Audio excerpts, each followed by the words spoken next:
चंपाषष्ठी आपल्या सर्वांच्या कुलदैवताचं तळी भरणे त्या आवडत्या देवाचा विधी आहे. कडं तोडणे, नैवेद्य दाखवणे, तळी भरणे आणि आरती करणे, वेगवेगळ्या प्रकारे ही पूजा असते. तर आपल्या महाराष्ट्रामध्ये असं म्हणतात की कुळदैवत आणि कुळदैवत म्हटल्याच्या कारणाने त्या अनुषंगाने वास्तविक खंडोबा आहे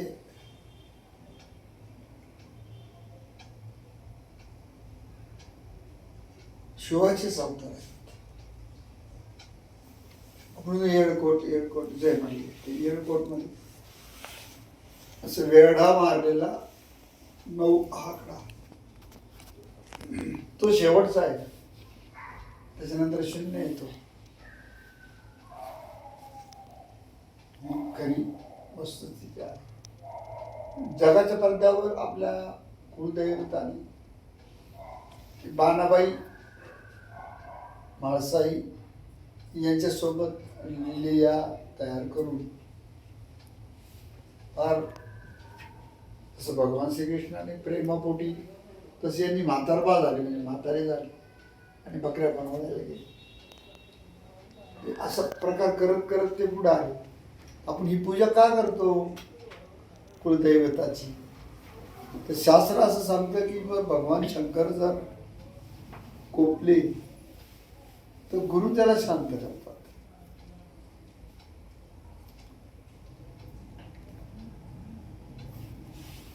गुरु जर कोपले तर कोणी करू शकत नाही.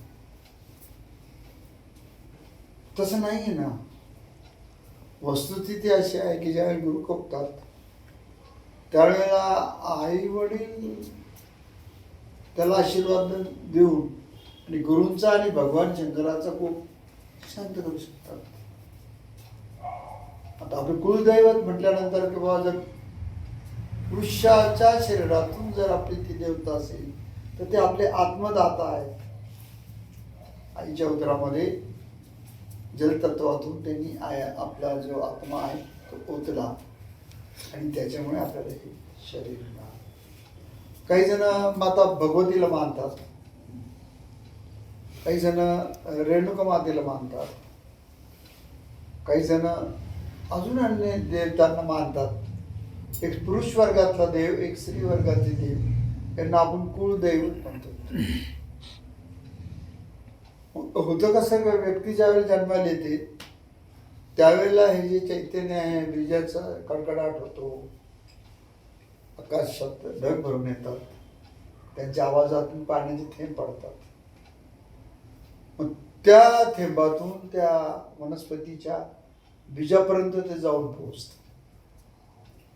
मग ते फळ असेल झाडाचं आलेलं किंवा मग गहू असेल, बाजरी असेल, मग ते गिरणीत जाऊन समजा फोडणी देऊन वगैरे असं करून करून ते पोटात जातं. मग ते पोटात गेल्यानंतर त्याचं आपल्याला ज्या पद्धतीचा रस पाहिजे तो आज अन्न खाल्ल्यानंतर 21व्या दिवशी त्याच्यातून शरीर तयार करण्याची क्षमता आल्यानंतर ते हळूहळू करीत आपल्या म्हणजे आज्ञाचक्रात मस्तकात पुरुषाच्या ती जाऊन बसतं. 100 दिवस ते पुरुषाच्या मस्तका म्हणजे आज्ञाचक्रात राहतात. ते चुटी ग्लँड म्हणतात त्याच्या खाली. तिथं ते 100 दिवस राहतात. त्या 100 दिवसामध्ये त्या व्यक्तीने काय जेवला, काय खाल्लं, ते काय परिस्थिती होती, काय वातावरण होतं, ढग कशी होती, काय होते, त्याचे जे संस्कार आहेत ते सगळे त्याच्यामध्ये उतरतात. मग आई आणि वडील यांचा मिलाप झाल्यानंतर मग ते आईच्या उदरात असे अनेक एका जो 2 कोटी जीव उतरतात. 2 करोड. मग त्या 2 करोड जीवामध्ये मग काही जण साधनं वापरतात, काही गोळ्या घेतात, काही पूर्वीच्या जमान्यात कॉपरेटिव्ह वापरायचे, काही नदी नको म्हणून ते अन्य अजून इतर काही गोष्टी ज्या प्रकार असतील ते करायचे. मग त्याच्यामधून आईच्या शरीरातून द्रव बाहेर येतो, वडिलांच्या येतो आणि त्याच्यामधून तो पाणीच फक्त असतं. 2 थेंब पाण्याचे एकत्र येतात योग्य वेळेला. मग त्यावेळेला आईच्या मनामध्ये जर वडिलांचा चेहरा असला, ते बाळ वडिलांच्या चेहऱ्यासारखं होतं. आई स्वतः जर आनंद घेत असेल, त्या उत्कट प्रेमाचा आनंद घेत असेल स्खलनाचा, तर मग तिच्या चेहऱ्यासारखं ते बाळ तयार होतं. अशी म्हण आहे की मातृमुखी सदा सुखी मुलाच्या बाबतीत आणि पितृमुखी सदा सुखी वडिलांच्या बाबतीत. मग त्या आई वडिलांची त्यावेळेला त्यांनी पूर्वीच्या 21 दिवसात 25 दिवसात, ते 21 दिवस झाल्यानंतर ते 100 दिवस राहून पुढच्या जगायचं 3 मास आणि मग ते उतरले. त्यांनी काय खाल्लं, काय वागले, कसं केलं ते आहे. एक मुलाला जन्माला एक आई वडील लागतात. मग त्याची आई जन्माला यायला तिची आई वडील लागत होते, तिचे आई वडील यायला जन्माला त्यांचे आई वडील लागत होते. मग एका माणसात जन्माला यायला त्याचे आई वडील येतात जन्माला. त्याचे आई वडील जन्माला आल्यानंतर त्यांना जन्माला येण्यासाठी त्यांचे आई वडील जन्माला येतात. अशा 42 पिढ्या एकत्र येतात. आईकडच्या 21, वडिलांकडचे 21, अशा 42 पिढ्या हजारो वर्ष त्या यंत्रणा काम करतात. आणि मग शेवटी हा जीव जन्माला येतो. याच्यातलं जे चैतन्य आहे ते स्वतंत्र भगवान शिवरूपाने सोहम, तोच मी आहे. त्या रूपाने तो चैतन्य वेगळं आणि आतड्या कातड्यांचं जे शरीर बनतं, मग पाणी बनतं, मग हळूहळू ते मांस तयार होतं, मग हळूहळू मग नसा तयार होतात, हळूहळू त्याला केस येतात, पाय येतात, हात येतात, बोटं येतात, मग त्याला इंद्रिय सरिका पुरुष ते येतं, मग काळीज बरगड्या येतात, काळीज येतं. बघा ना, आईच्या पोटात काही काळीज नाही, तू काही नाही, भक्ती नाही, देव नाही, काहीच नाही. हे सगळं तयार होतं. मग शरीर जे बनतं ते चैतन्याच्या आधारावर बनतं, हे खरं आहे. पुरुषाच्या आधारावर प्रकृती निर्मित होते, हे सत्य आहे. शिवशक्ती, शक्ती ही स्त्रीत्व तिथे आलं आणि शिव तिथं पुरुषत्व तिथं आलं. त्या दोघांच्या एकत्रीकरणामधून ते बाळ जन्माले. म्हणजे जो चैतन्याचा वारसा आहे तो पितृकडून येतो, चैतन्याकडून, आत्म्याकडून येतो, परमात्म्याकडून येतो जीवापर्यंत. आणि शरीराचा जो भाग आहे तो आईकडून येतो. उदाहरणार्थ आईचं ज्या टाईपचं हृदय असतं तसं बाळाचं असतं. आईच्या ज्या प्रकारची जननेंद्रिय असतील त्या प्रकारचे त्या बाळाच्या असतात. मस्तकामध्ये जे गुण आहे ते वडिलांचे असतात. सार मुद्दा सांगायचा असा की मग अशा पद्धतीने हे शरीर बनतं. मग आता आपला मूळ विषय असा होता की भगवान शिव कोपले तर काय होतं की मग गुरु त्याला शांत करतात. पण गुरु कोपल्यावर शिव त्यांना शांत नाही करू शकत, पण गुरु कोपल्यावर आई वडील शांत करू शकतात. स्वामी तिन्ही जगाचा आई विना भिकारी ते गुरुदेव दत्त ते अणुसयाच्या पोटी जन्माला आले. ज्या स्त्रीच्या पोटामध्ये असूया नसेल, तिचं असं माझं असं अक्कस नसेल, असूयाच नाही, ती अणुसया, मग तिच्या पोटी ही गुरुदेव दत्तानी चैतन्याने जन्म घेतला. ब्रह्मा उत्पत्ती स्थान, विष्णू पोषण स्थान आणि साराचं स्थान हे भगवान शिवशंकर हे त्रिगुणात्मक हे आत्मरूप या शरीरामध्ये आपल्या बेंबीमध्ये आईच्या नाळातून ज्यावेळी बाळ बाहेर येतं त्यावेळेला आईच्या बेंबीतून तो जिवंतपणा त्या बाळाच्या नाभीतून आत जातो. त्याचा आकार फक्त एका मसुरा एवढा आहे. म्हणजे आपल्या आत्मा मसुरा एवढा आहे ना. आता शास्त्रज्ञांनी शोध लावला, माणूस मेला फक्त 20 ग्रॅम त्याची किंमत, म्हणजे वजन कमी होतं, बाकी काही नव्हतं त्या बॉडीचं. अजून कुणाला तो सापडला नाही. काचीत पॅक केलं तर काच फुटून जातो. बंधन काही नाही. तर मग जर आई वडील कोपले तर मग काय करायचं? समजा मुलीचा राग आला, आईने धपाटे मारले, तर मग आजीने जर जवळ धरलं तर ती सून गप्प बसू शकते, तो मुलगाही गप्प बसू शकतो. तेच प्रकार आजोबांनी केला तर ते गप्प बसू शकतात. मग 42 पिढ्यांचे जे पूर्वज आहे त्यांनी जर प्रकोप केला तर आपल्या जीवनामधले अरिष्ट अनिष्ट गंडांतर युतिपात हे जे काही होऊ घातलेले भवसागर याला म्हणतात. भाऊ म्हणजे होऊ घातलेला समुद्र. अनेक जन्मांचे पाप आता बालगोपालांनी उदाहरण दिलं त्या पद्धतीने. तर ते आई वडिलांनी जे खाल्लं जे पिल्लं, काय कोणाची प्रॉपर्टी बळकवली, काय कोणाचं हे केलं, काय ते केलं, असं जे गोळा केलं, ते संस्कार हळूहळू करून ते हाडात उतरतात. अस्थिमय संस्कार. मग अस्थिमय, मज्जामय, मग तसं रक्तमय संस्कार, भावनामय, भावमय, मनोमय, अंतःकरण, चित्त, बुद्धी, जीव आणि मस्तक, बुद्धी, बिंदू, हे सगळे संस्काराचं तर गोपाल काल आईच्या बाजूने येतो, वडिलांच्या बाजूने येतो. आणि मग जर आपण त्या पूर्वीच्या पूर्वजांना प्रसन्न केलं तर मग शरीराला लागून आलेले जे व्यवहार आहेत, सुखदुःख मनाला होतं, मन जीवातच फक्त आत्म्याचा ह्या सुखदुःख बुद्धी मन याचं काही वरचे पुढे असं कातडे, मग कातड्याच्या मध्ये अजून परत कातडी, मग बरगड्या, मग नसा, मग ते मांस, काय जसं असेल तशा पद्धतीने मग त्या सगळ्या गोष्टी होतात. तर मग ही पूजा का काढली गेलेली आहे? तर आपल्या कुलदैवताची पूजा करायची. समजा जर एखादा मुलगा आहे, त्याने वडिलांविरुद्ध वागला, मग त्याला तो राग येतो वडिलांना. त्यांचा प्रकोप करायचं ठरलं तर त्यांचे जे वडील झाले असतील त्यांच्याकडून ती शांतता होती.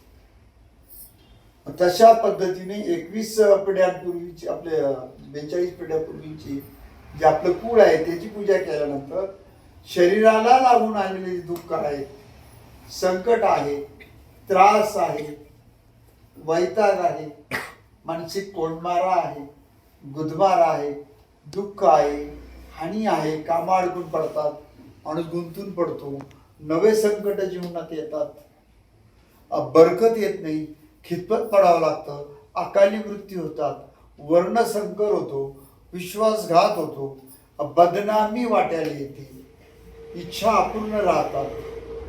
त्या घरातून अपूर्ण इच्छा राहिल्यावर जर कोणी मेले तर ते पिशाची योनीला जातात, अतृप्त आत्मा होतात. हे प्रकार पुढे त्या होतात. हा प्रवास असा चैतन्ययुक्त एक आत्मा स्पंदन आहे, कंपन आहे, लहरी आहे. तसं चैतन्य टोटल शरीर आहे. कंपन आहे म्हणून तर रक्त माग पुढे होतं, कंपन आहे म्हणून तर आपले भाव खालीवर होतात, स्पंदन आहे म्हणून तर हृदय आलं, म्हणून तर श्वास चालतो कंपनांच्या जोरावर. आकुंचन हे प्रकृतीचं लक्षण आहे, स्त्रीत्व आहे. स्त्रीची मुख्य शक्ती आकुंचन करणे, स्वीकार करणे. आणि पुरुषाचं मुख्य लक्षण आहे प्रसव होणे, प्रसन्न. पुरुष प्रसन्न होतो, स्त्री आकुंचित होते, त्यावेळेला प्रजेची निर्मिती होते. सोपे सोप्या गोष्टी. तुम्ही याच्या मागचं शास्त्र असं आहे की प्रत्येक 12 वर्षाने, प्रत्येक वर्षाने कुलदेवतेचं जाऊन दर्शन घ्यायचं. एखादी व्यक्ती अपघातात मेली, मग तिच्या अतृप्तात राहिल्या काही. एखादी व्यक्ती कंटाळी होती, एखादी व्यक्ती अतृप्त राहिली, तिची इच्छा. एखाद्या व्यक्तीचा खून झाला, त्याच्या इच्छा. एखादी बाळंतीनच घरात मेली, तिच्या इच्छा. अनुषंगाने नाविलाजाने जसं माता कुंतीवर प्रसंग आला, दैवयोग संबंधाने लग्नाच्या आधी कुमारी माता व्हायची वेळ आली, मग तिने ऑपरेशन केलं. मग ते लेकरांच्या आई वडिलांवर प्रोब. आई वडीलच जर पोटात बाळाला मारायला लागले मग त्यांनी कोणाच तोंडाकडे पाहायचं? मग त्यांनी पोटाला बाळाला मारल्याबद्दल देव दैव आणि ईश्वर काय शिक्षा दिली ती वेगळी आहे. परंतु हे जे पूर्वज आहे, वंशाला दिवा, वंशावळी, त्या वंश खंडित केल्याबद्दल पूर्वज कोपतात. ऑपरेशन पूर्वजांना मान्य नाहीये.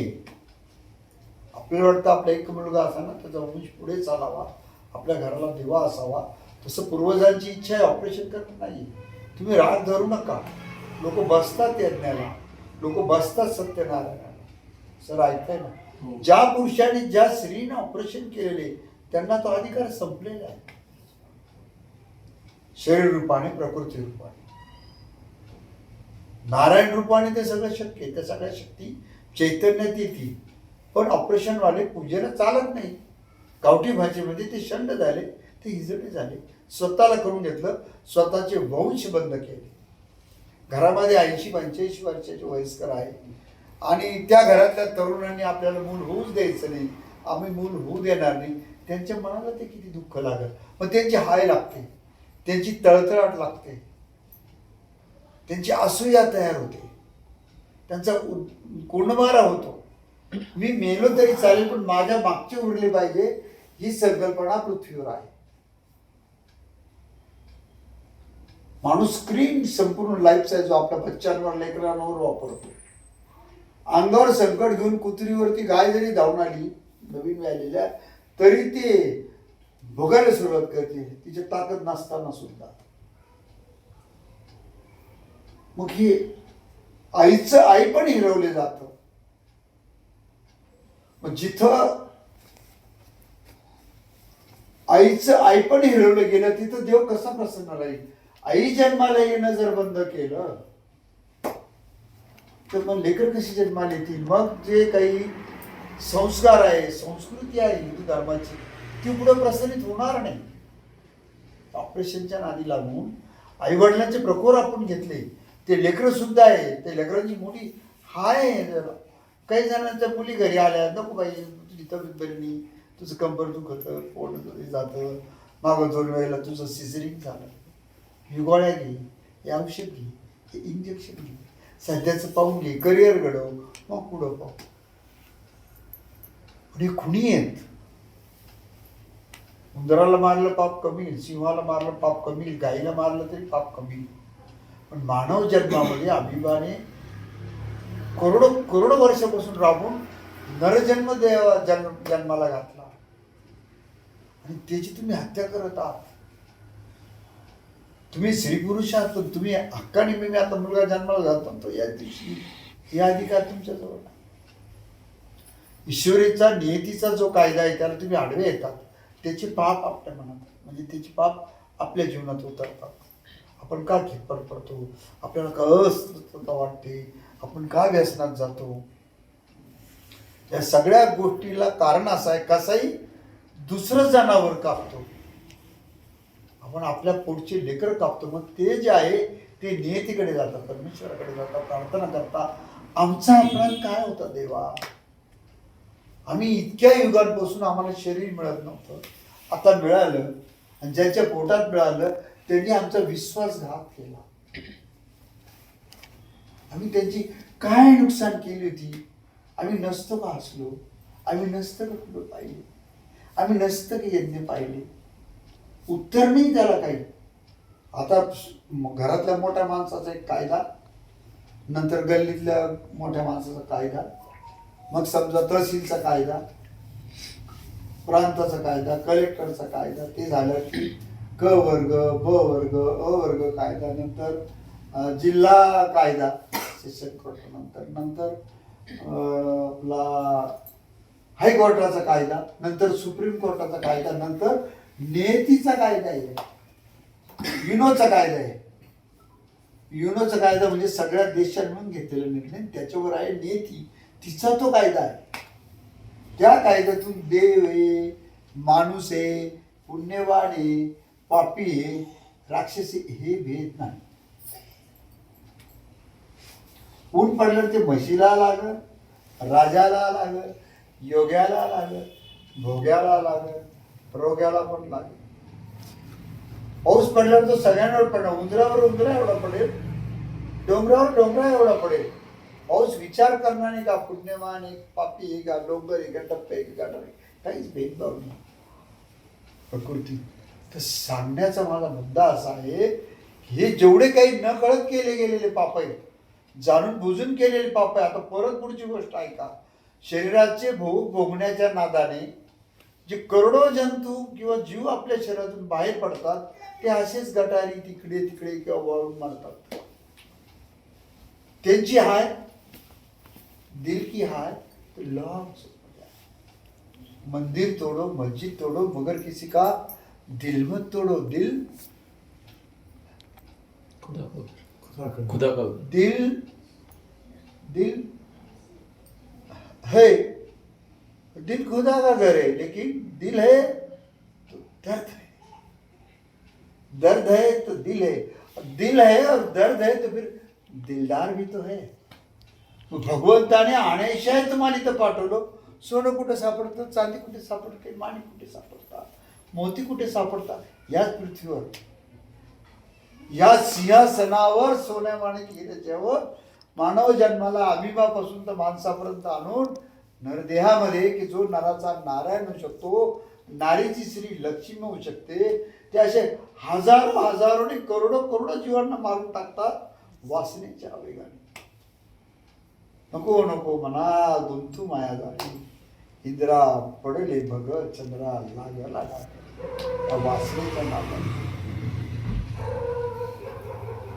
तर सांगण्याचा पुढचा हेतू असा आहे की नकळत केलेले पाप आहेत, त्याच्यामुळे आपल्याला त्रास येतात जीवनाला.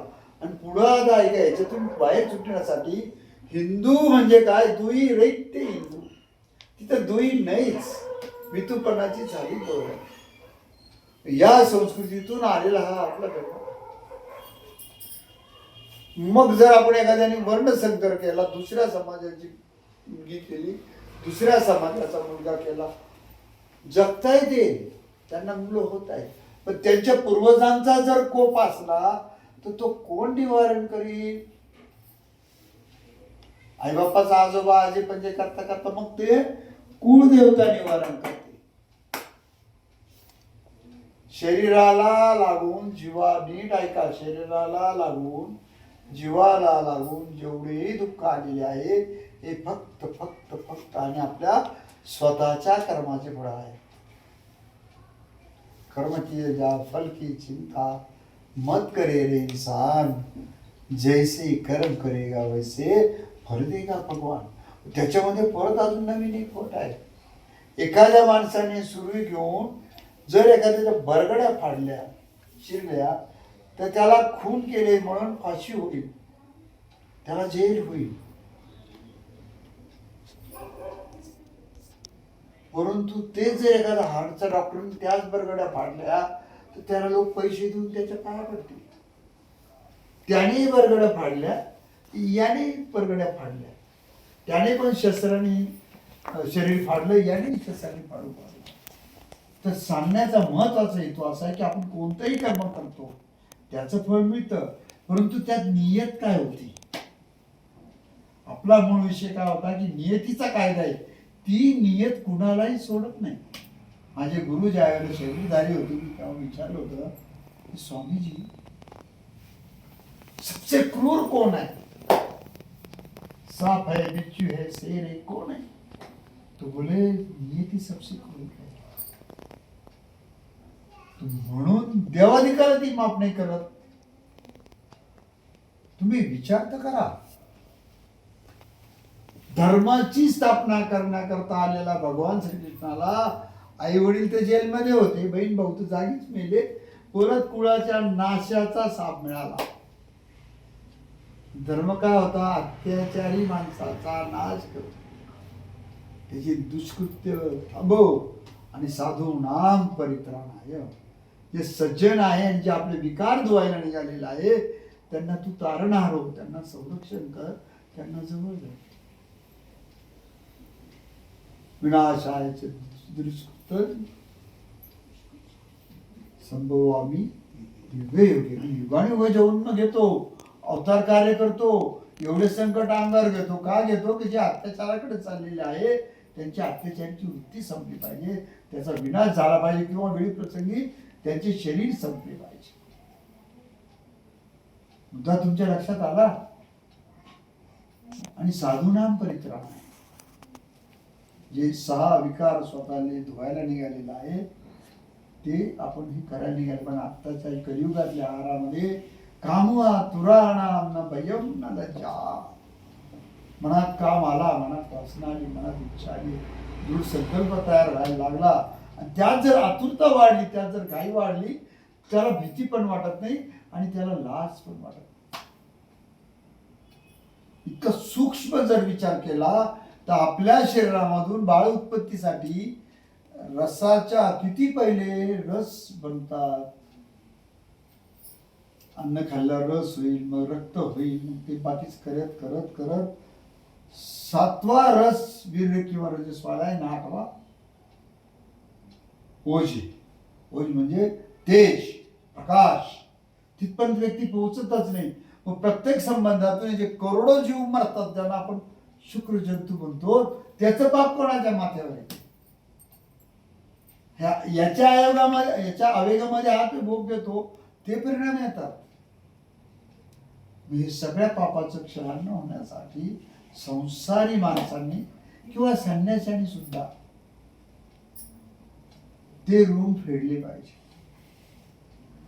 त्यासाठी कुलदैवताची पूजा केल्यावर अनावधानाने, नशिबाने, प्रारब्धाने, परिस्थितीजन्य दुसऱ्याच्या दबावात येऊन, आहाराच्या चुकीने, आता समजा पोटॅशियम आलं, ते तुमचं गंधक आलं, तुमचं ते युरिया आला, सुपरफॉस्फेट आलं, आवेग वाढले, हायब्रिड आलं, आवेग वाढले.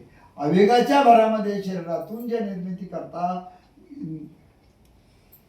अपव्यय केला गेला, आणि अपव्ययामधून त्या जीवांची हत्या केली गेली, की निसर्गाने, नियतीने, निसर्ग म्हणजे संसर्ग रहित विजा चमकतात, त्यातून तो स्पार्क बाहेर येतो, आणि त्याचा स्पर्श ज्या थेंबांना होतो त्याच्यातून ते पाणी खाली येतं.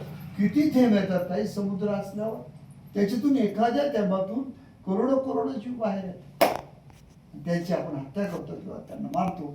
अशा पापाच्या संकटातून आपल्याला मुक्त होण्यासाठी या कुलदैवतांची जर आपण पूजा केली तर शरीर आणि शरीराला जीवापर्यंतचा जो आपला प्रवास आहे त्या दुःखांना निवारा मिळतो, त्या संकटांना राहत मिळते, सुकून मिळतो, अमन मिळते, चैन मिळते, त्यातून आपण सुखतो पण. 52 तत्व हे चैतन्याचे आहे, प्रकाशमय, आणि 48 तत्व हे शरीराचे आहे. अशा प्रकृती आणि पुरुष याच्या मिलनातून आपण इथे पृथ्वीवर शरीर घेऊन पंचतत्वाचा आहोत. कशी तुझी प्रकृती, असं कोणी विचारली, कसा आहे तुझा आत्मा, काही कोणी विचारत नाही. त्यांना माहिती तो आम्हालाच. एवढा राज गाडव आजच्या तळीच्या दिवशी आपण आता आज करतोय, तळी भरतो, लक्षात आलं ना? तर ही तळी भरत असताना आपला जो अहंकार असेल, आपला जो विकार असेल, आपले जे पाप असतील, त्याच्यामध्ये आपण त्या प्रार्थना करतो खंडोबाला, याला माता भगवतीला, मग कोणी भगवतीला मानतं, मी रेणुका मातेला मानतो. प्रत्येक भागामध्ये आपल्या आपल्या इष्टदेवाला ते मानसिक मान्यता देतात आणि त्यांच्या पूजा करतात. खोबरं सकाळी जर आण्याच्या पोटी रोज 20 ग्रॅम खाल्लं, त्या व्यक्तीला मरेपर्यंत डायबिटीस होत नाही. ही त्याच्यामध्ये क्षमता आहे. चावून चावून खायचं आणि ते गिळायचं, किती सोपे. हळद शरीरातल्या सगळ्या उष्णता बाहेर काढत, पुढं बाहेर काढून टाकतात, आग बाहेर काढून टाकते, जखमा असतील तर त्या नीट करते. म्हणजे त्याच्यात बरेच गुण आहेत. म्हणजे या पदार्थांनी, या देवी देवतेची आपण हे करतो. आपण बाजरीची भाकरी करतो, वांग्यामध्ये लोह आहे, रक्तामध्ये ताकद येण्यासाठी. बाजरीची भाकरी पोषण आहार आहे. शेंगादाण्यापेक्षा सुद्धा बाजरी मजबूत आहे, लक्षात घ्या तुम्ही. वातावरणाला धरून, गारव्याला धरून त्यांनी ऊब देते पोटाला, वजन पण वाढू देत नाही. तर सगळं म्हणून मला हे सांगायचं आहे, मी तुम्हाला बोर नाही करत आहे, गंभीर विषयात नेतोय की आपण ही पूजा का करावी, कशा करता करावी. दक्षिण दिशेला तो प्रसाद फेकतो. दक्षिण दिशा ही राक्षसांची आहे, ही पिशाचांची आहे, ही संकट आणणारी आहे, ही अपघात आणणारी आहे, ही मृत्यू आणणारी आहे, ती यमाचा तोंडाकडे जाणारी आहे, पूर्वजांच्या तोंडाकडे जाणारी आहे. म्हणून हे सगळं केलेलं असतं. येळकोट येळकोट जय मल्हार असं म्हणून आपण ती वरती फेकतो. त्यावेळेला दिव्याच्या साक्षीने आपण ती प्रार्थना करतो. त्याच्यामध्ये खाली पानं ठेवतो, नागिनीचे पाने, कलश व्यवस्थित राहण्यासाठी खोबऱ्याची वाटी त्याच्यामध्ये ठेवतो, रोडगा त्याला वाहतो, ती पावडी असती, कोणाकडे कोंबडी असती, हे सगळं घेऊन ते बुदली तेल सगळं करून आणि अग्नीच्या साक्षीने आपण प्रार्थना करतो, जागरण करतो. जाग, हे जग अरण्य आहे, हे वन आहे. एक सद्गुरूंचं जर बोट सुटलं तर जगाच्या वनामध्ये कोण कुठं हरवून जाईल त्याचा तपास नाही. जा, आग आहे इथे, आग आहे पृथ्वीवर. थोडेसे तुम्हाला योग तुमचे विषय असेल गांभीर्याने. स्वर्गलोकात आपला जन्म नाही, वैकुंठात नाही, सत्य लोकात नाही, आपला जन्म पृथ्वीवर झालेला आहे.